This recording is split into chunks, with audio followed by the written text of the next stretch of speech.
Subhanaka la ilma lana illa ma 'allamtana innaka antal alimul hakim. Rabbis rohli sadri wa yassirli amri wahlul 'uqdatam min lisani yafqahu qawli. A'udzu billahi minasy syaithanir rajim. Bismillahirrahmanirrahim. Ya ayyuhalladzina amanu taqullaha wa qulu qawlan sadida yuslih lakum a'malakum wa yaghfir lakum dunubakum wa may yuti'illaha wa rasulahu faqad faza fawzan 'azima. Wahai orang-orang yang beriman, bertakwalah kepada Allah dan hendaklah kalian membiasakan untuk berkata-kata yang benar.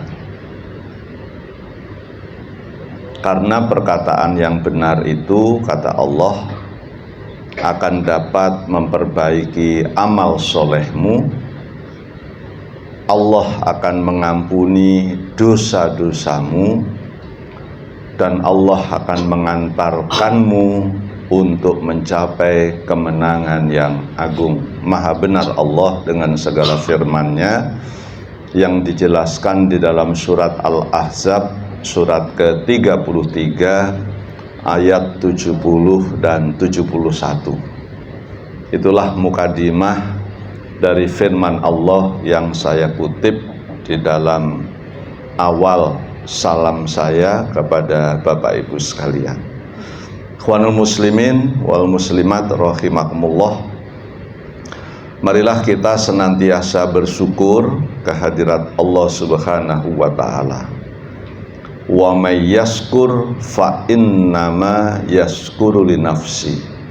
Karena kata Allah Subhanahu wa taala, bersyukur itu bukan untuk Allah, tetapi bersyukur itu adalah kepentingan manusia untuk berterima kasih kepada Allah. Jadi bersyukur itu adalah kepentingan kita, jadi bukan kepentingan Allah Subhanahu wa ta'ala. Dijelaskan di dalam surat Luqman surat ke-31 ayat ke-12. Mudah-mudahan dengan senantiasa bersyukur kehadirat Allah Subhanahu wa ta'ala, Allah akan senantiasa menambahkan kebaikan kepada kita sekalian. Salawat serta salam marilah kita haturkan untuk baginda Rasulullah Sallallahu Alaihi Wasallam. Semoga dengan senantiasa bersolawat dan berkirim salam untuk Rasul kita, kita semua yang hadir di majelis ilmu, saya doakan semoga Allah senantiasa memberikan limpahan rahmat dan keberkahan kepada kita sekalian. Ikhwanul muslimin wal muslimat rahimakumullah, insyaallah minggu depan di tanggal 28 dan tanggal 29 umat Islam akan menunaikan ibadah haji, wukuf di Padang Arafah untuk menunaikan ibadah haji. Nah, melalui kesempatan yang penuh berkah ini, mari kita bersama-sama mencari hikmah dari pelaksanaan ibadah haji untuk menambah kekuatan dan keyakinan iman kita. Dan untuk sebagian kita barangkali dengan memaknai rangkaian ibadah haji ini menjadi sebuah rencana yang baik agar semuanya yang hadir di sini yang sudah pergi haji bisa menunaikan ibadah haji kembali. Bagi yang belum, kita doakan bersama-sama semoga segera diberikan kemudahan oleh Allah Subhanahu wa ta'ala untuk menunaikan ibadah haji sebagai kesempurnaan pelaksanaan rukun Islam kita. Jadi insya Allah kalau haji dapat kita laksanakan, akan lebih sempurna kita di dalam menunaikan rukun Islam kita. Menunaikan ibadah haji, Bapak Ibu, dijelaskan oleh Allah di dalam surat Ali Imran ayat ke-97. Fihi ayatum bayyinatum maqamu Ibrahim wa man dakhalahu kana aminan walillahi 'alan nasi hijjul baiti man istata'a ilaihi sabila wa man kaffara fa innallaha ghaniyun 'anil 'alamin. Jadi kata Allah Subhanahu wa taala di dalam surat Ali Imran ayat 97 dijelaskan bahwa di dalam Masjidil Haram itu ada bukti kebenaran tentang pelaksanaan ibadah haji, yaitu berdirinya Nabi Ibrahim alaihissalam ketika membangun Ka'bah yang sekarang disebut dengan Maqam Ibrahim, yaitu tempat berdirinya Nabi Ibrahim ketika sedang membangun Ka'bah. Wa man dakhalahu kana aminan. Jadi kata Allah Subhanahu wa taala, menunaikan ibadah haji itu ada keajaiban, ada miracle. Apa keajaibannya? Allah menjelaskan siapapun yang memasuki Masjidil Haram, wa man dakhalahu kana aminan. Siapapun yang memasuki Masjidil Haram, apakah dia orang baik tanpa dosa, dosanya sedikit, apakah dia orang yang banyak melakukan kezaliman, kekeliruan, kemaksiatan, begitu dia memasuki Masjidil Haram, wa man dakhalahu kana aminan, tiba-tiba keajaibannya itu hatinya menjadi tentram, kata Allah. Jadi siapapun orang begitu memasuki Masjidil Haram untuk menunaikan ibadah haji, maka yang pertama kali dia rasakan adalah ketenangan batin. Walillahi 'alan nasi hijjul baiti man istata'a ilaihi sabila. Dan menunaikan ibadah haji itu, kata Allah, adalah kewajiban manusia kepada Allah. Aslinya sampai di situ terjemahannya, tapi ditambahkan oleh para ulama, wajib bagi yang mampu. Aslinya walillahi 'alan nasi hijjul baiti man istata'a ilaihi sabila. Menunaikan ibadah haji itu adalah kewajiban manusia kepada Allah. Kalau kita lihat, mari kita cermati bersama-sama. Ini karena saya tidak ada papan tulis, bolehkah bapak-bapak bantu saya keluarkan HP-nya, buka kalkulator. Sekarang itu ongkos menunaikan ibadah haji yang UNH biasa 51 juta ya Pak ya? Ada yang tahu persis di sini? Setahu saya 51 juta. Masa tunggunya, ngantrinya itu paling cepat 20 tahun. Nah, mohon dibantu Pak pegang HP, bantu saya. Sebetulnya berapa sih yang harus kita persiapkan supaya kita bisa menunaikan ibadah haji? Kita belajar begini, tahun ini itu ada seorang tukang becak dan pemulung yang usianya sudah di atas 70 tahun dapat menunaikan ibadah haji. Nah, kita ini yang hadir kan sebagian masih ada yang umur 30-40 tahun. Kita lihat 51 juta Pak, mohon dibantu dibagi 20 tahun. Jadi 1 tahunnya harus nabung berapa sih kita? 51 juta dibagi 20 tahun. 1 tahun nabung berapa Pak? 2,550. Bapak Ibu lihat ini, untuk menunaikan ibadah haji, seseorang dari Indonesia itu per tahunnya harus menabung 2.550.000. Itu per tahun. Tolong dibagi 12 Pak, per bulan harus nabung berapa? Per bulan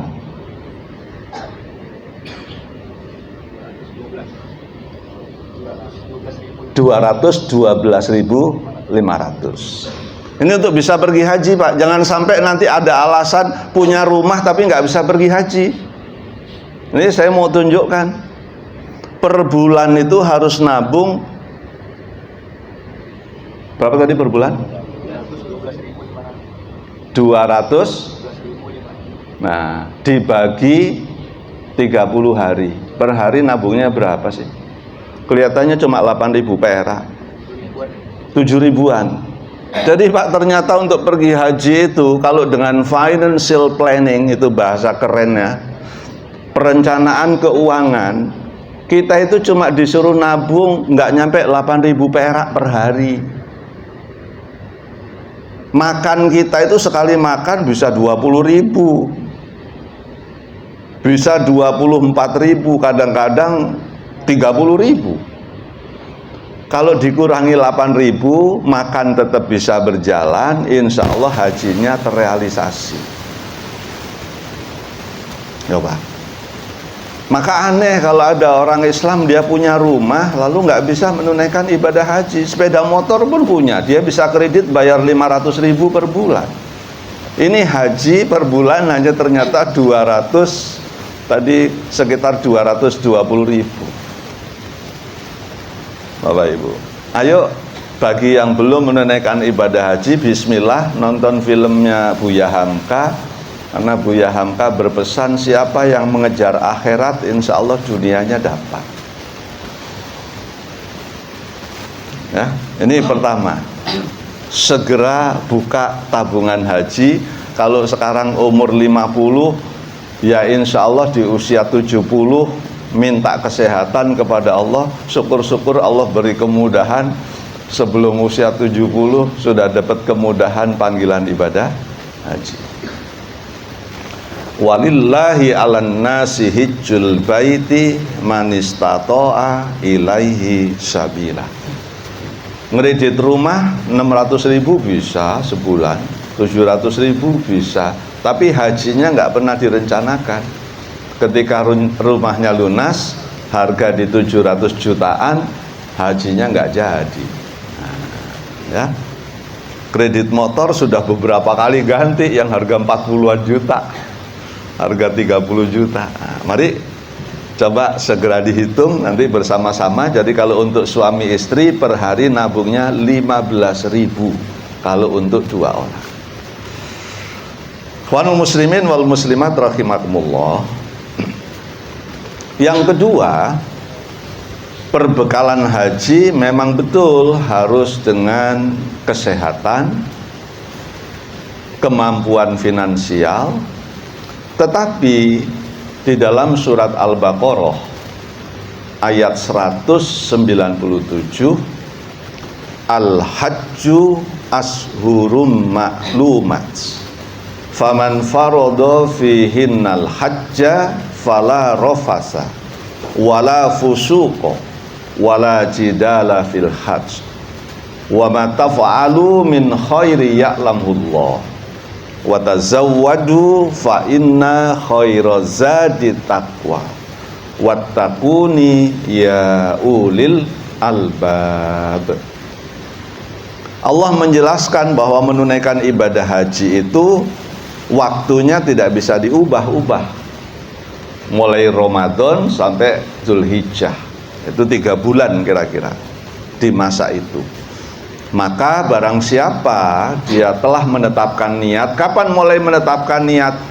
Ada orang menafsirkan sejak mulai mengambil mikot, ya, di Bir Ali misalnya. Saya mengajak jangan pada waktu itu baru mengendalikan ucapan. Kalau saya begitu buka tabungan haji itu sudah berniat menetapkan menunaikan ibadah haji, meskipun belum berpakaian ihram. Kalau ada orang yang berpendapat mengendalikan ucapan itu menunggu berpakaian ihram, Berarti sebelum berpakaian ihram padahal sudah buka tabungan haji, Bapak Ibu boleh ngomong sembarangan. Saya tidak menganjurkan. Begitu membuka tabungan haji, pada saat itulah kita sudah dilarang berkata-kata rafats, berkata-kata kotor sejak membuka tabungan haji. Syukur-syukur sejak mendengarkan tausiah siang hari ini. Ngapain harus menunggu buka tabungan haji? Mulai hari ini tidak ada lagi yang mengumbar perkataan yang tidak bermanfaat. Sebab Rasulullah Shallallahu Alaihi Wasallam, "Man kana yu'minuna billah wal yaumil akhir, falyakul khairan aw liyasmut." Jadi ada 3 ciri orang yang beriman kepada Allah dan hari akhir, kata Nabi. Salah satu cirinya adalah dia akan berkata-kata kalau perkataannya ada manfaatnya. Tapi kalau tidak bermanfaat, dia akan selalu memilih diam. Oleh karena itu saya mengajak siapapun di antara kita mulai siang hari ini untuk selalu mengendalikan perkataan. Mengingatkan kembali, menyegarkan kembali quotes-nya dari pidato Margaret Thatcher. Kalau saya terjemahkan langsung dalam bahasa Indonesia, Margaret Thatcher mengatakan, perhatikan isi pikiranmu, karena isi pikiranmu itu nanti akan kelihatan di dalam caramu berbicara. Perhatikan caramu berbicara, karena apa yang kamu bicarakan itu nanti akan kamu kerjakan. Perhatikan apa yang kamu kerjakan, karena apa yang kamu kerjakan itu nanti akan jadi kebiasaanmu. Perhatikan kebiasaanmu, karena kebiasaanmu itu akan menjadi karaktermu. Perhatikan karaktermu, karena yang menjadi karaktermu itu akan menjadi tujuan hidupmu. Dengan kata yang lain, kata Margaret Thatcher, apa yang kamu pikirkan hari ini, maka 20 tahun, 30 tahun yang akan datang, kalian akan menjadi seperti yang ada di dalam pikiranmu pada pagi hari ini. Oleh karena itu, kita harus membiasakan berkata-kata yang benar. Mulai hari ini, dimulai dari berpikir positif, tidak ada berpikir-pikir negatif mulai hari ini. Nah, wala fusuqa, orang itu kalau sudah menetapkan niat untuk menunaikan ibadah haji dilarang berbuat jahat. Sebagian ustadz ulama menafsirkan kalau sudah berpakaian ihram dan mengambil mikot untuk menunaikan ibadah haji. Saya mengajak, kalau mulai siang hari ini termotivasi untuk menunaikan ibadah haji, harus menetapkan dari hari ini pula kita tidak berniat untuk melakukan kejahatan apapun bentuknya. Wala jidala fil hajj, dan orang kalau sudah menetapkan ibadah haji dilarang berbantah-bantahan, dilarang bertengkar. Dan tidak usah menunggu berpakaian ihram. Mulai siang hari ini, mari kita belajar untuk tidak berbantah-bantahan, tidak bertengkar dengan orang lain, apalagi berpecah belah. Karena sifat berbantah-bantahan dan suka berpecah belah itu menggiring kita menjadi bagian orang-orang musyrik. Silahkan dilihat surat Ar-Rum surat 30 ayat 31 dan 32. Munibina ilaihi, kembalilah engkau untuk segera bertobat kepada Tuhanmu. Wattaquhu, menjadilah orang yang taat kepada Allah. Wala takunu minal musyrikin, janganlah kalian suka termasuk ke dalam golongan orang-orang yang musyrik. Siapa mereka itu? Adalah orang yang beragama Islam, dia sholat, bahkan berjamaah sholatnya, tetapi suka membagi-bagi golongan. Kamu golongan organisasi ini, kamu organisasi ini, kamu pengajiannya ini, dan masing-masing golongan merasa paling benar dengan golongannya. Itulah kata Allah orang-orang yang musyrik. Maka orang Islam yang suka bertengkar, disadari atau tidak, apalagi kalau dia sudah berpecah belah, itu bagian dari kemusyrikan. Silahkan dibuka surat 30 ayat 31 dan 32. Padahal keuntungannya kalau kita ini bisa jadi orang Islam yang rukun, ini saya sampaikan betul karena tahun depan kita akan ada pemilu. Saya tidak menganjurkan Bapak Ibu memilih orang-orang tertentu, tapi yang saya ajak, pastikan kita ini tidak bertengkar baik di grup WA, tidak bertengkar sesama jamaah di masjid, kemudian tidak bertengkar bertetangga dan seterusnya gara-gara pilihan kita.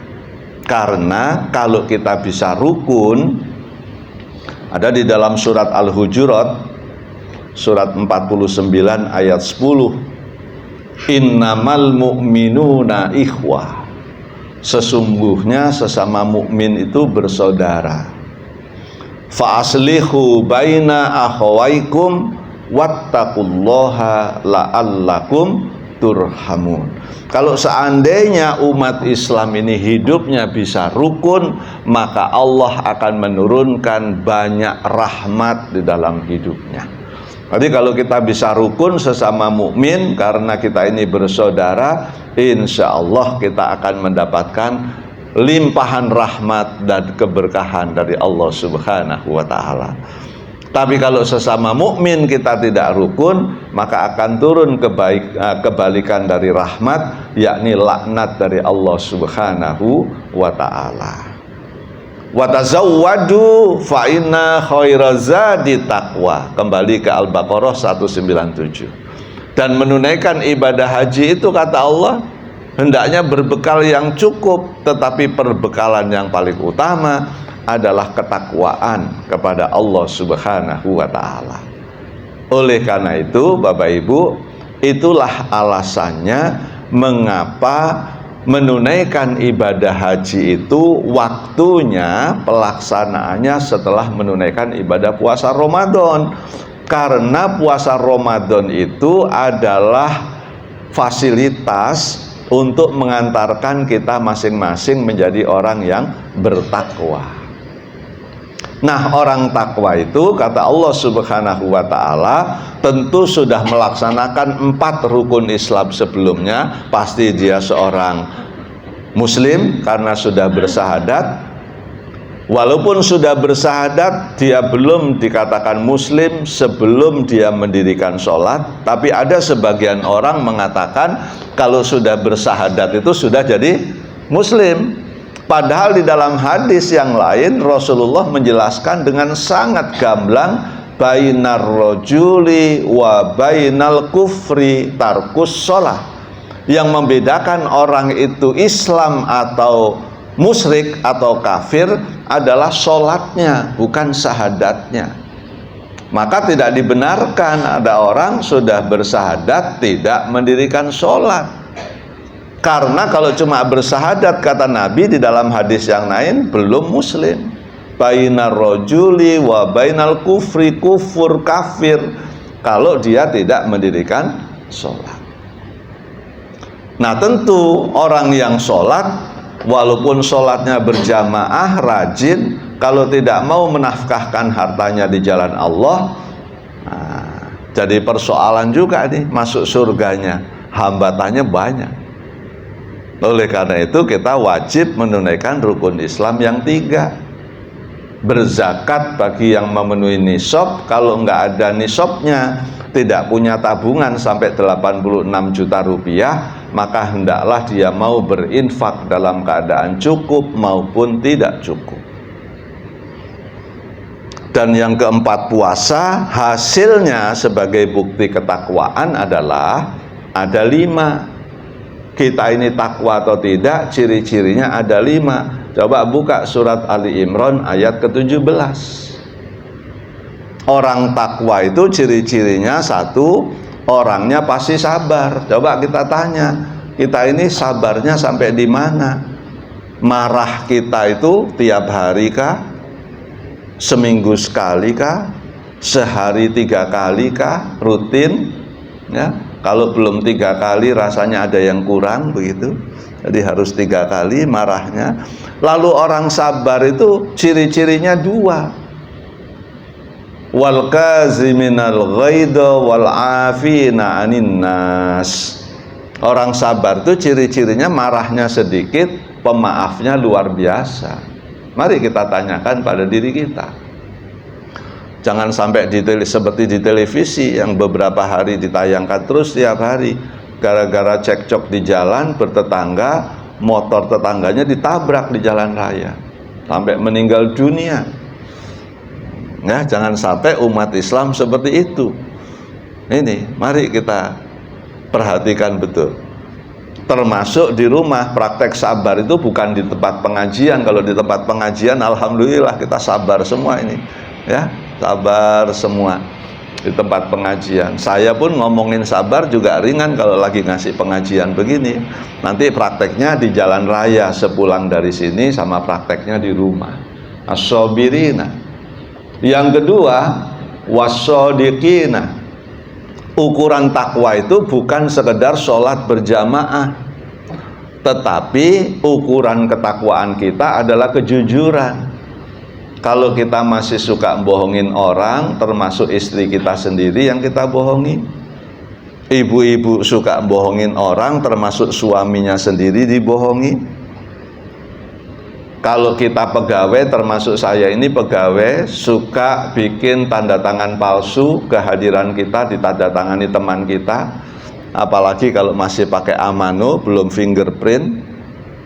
Masih suka bikin laporan palsu meskipun sholatnya berjamaah. Ini masih jauh dari ketakwaan.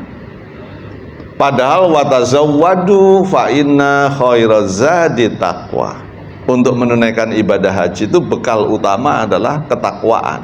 Dan orang takwa ciri-cirinya adalah wassadiqina, kejujuran.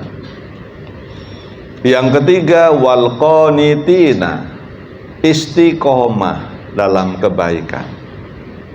Yang keempat wal munfikina, orangnya senang beramal dengan hartanya. Coba direnung-renungkan, ditanya Bapak Ibu, ini saya cuma mengajak merenung masing-masing. Adakah kita sudah tiap bulan rutin kita punya anak asuh, anak yatim di mana? Rutin nyekolahin 2-3 anak, ada yang nyekolahin 5 anak, baik yatim maupun duafa. Coba direnung-renungkan. Jangan sampai kita ini sholat ternyata Allah bilang kamu ini pendusta agama karena belum ngurusin anak yatim, belum ngurusin fakir miskin. Padahal syarat takwa wal munfikina, yaitu dermawan beramal dengan hartanya.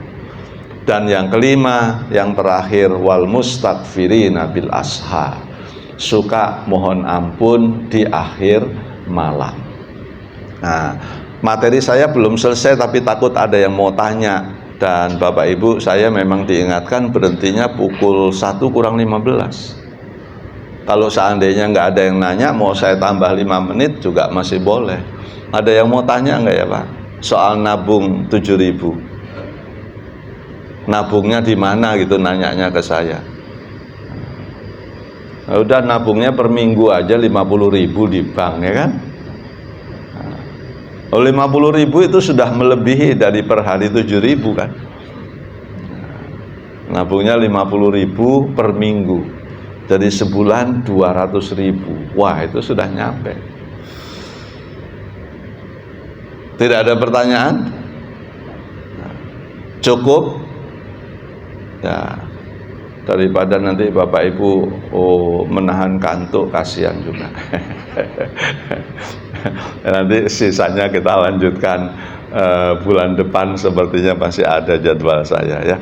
Jadi ngajinya pendek nggak apa-apa, yang penting amalnya panjang. Jangan sampai ngajinya panjang, amalnya belum mulai-mulai ya. Yang saya paling ajak itu dari sekarang saya ingatkan kembali deh, supaya hidupnya berkah, lancar. Tidak hanya kita, anak-anak kita rezekinya lancar, baik-baik. Udah setiap pagi sebelum berangkat ke masjid, udah masukkan dulu duitnya ke kotak amal di rumah. Ya, mau 5.000, 10.000, 20.000, kalau 15 saya nggak nganjurkan, nggak ada pecahan 15. Nah, dari 5.000, 10.000, 20.000, lebih kenceng lagi akan cepat berdampak kepada anak-anaknya yang tadinya malas belajar, akan segera rajin belajar. Nanti pekerjaannya mengejar anak kita, bukan anak kita sibuk cari pekerjaan, bikin 50.000 tiap hari sebelum ke masjid. Kalau mau 100.000 kayak jalan tol. Kapan itu Ustadz terjadinya? Semakin cepat dipraktekkan, semakin cepat terjadi. Nah, jadi jawabannya seperti itu. Pokoknya tidak ada orang yang rajin berinfak itu hidupnya tidak berkah. Karena dalilnya jelas tuh. Nah, jadi nambah sedikit. Surat Al-An'am ayat 160. Surat 6 ayat 160. Man jaa bil hasanati falahu asru amsalihha wa man jaa bis sayyiati fala yujza illa mislaha wa hum la yuzlamun. Jadi siapapun yang senang menafkahkan hartanya di jalan Allah, maka Allah akan menurunkan keberkahan kepadanya sedikitnya 10 kali lipat dari amalnya. Kalau mau 700 kali lipat, besarkan kuantitasnya, besarkan ikhlasnya, maka terjadi surat Al-Baqarah 261. Allah akan menurunkan keberkahan 700 kali lipat.